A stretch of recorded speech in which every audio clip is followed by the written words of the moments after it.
एवढी सोपी आणि तेही हेल्दी रेसिपी कदाचित तुम्ही कुठेच पाहिली नसेल, तेही फक्त एक इन्ग्रेडियंट वापरून. म्हणून हा व्हिडिओ शेवटपर्यंत नक्की बघा.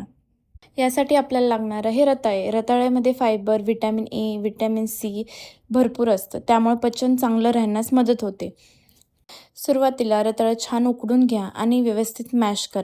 मी माझ्या पेजवर अशा सोप्या रेसिपीज आणि बेबी रिलेटेड टिप्स शेअर करत असते, त्यामुळे मला फॉलो करायला विसरू नका.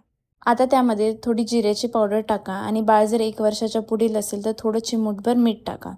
नंतर सगळं छान मिक्स करून घ्या आणि त्याच्या छोट्या छोट्या टिक्क्या बनवा. आता तव्यावर थोडंसं तूप लावा आणि टिक्क्या दोन्ही बाजूनी छान सोनेरी होईपर्यंत भाजून घ्या. झाल्या आपल्या मऊ, पौष्टिक आणि अतिशय टेस्टी रताळ्याच्या टिक्क्या.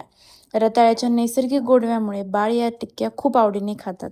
ही रेसिपी बनवायलाही काही फक्त मिनिटच लागतात. या टिक्क्या तुम्ही 8 महिन्याच्या वरील सर्व बाळांना देऊ शकतात.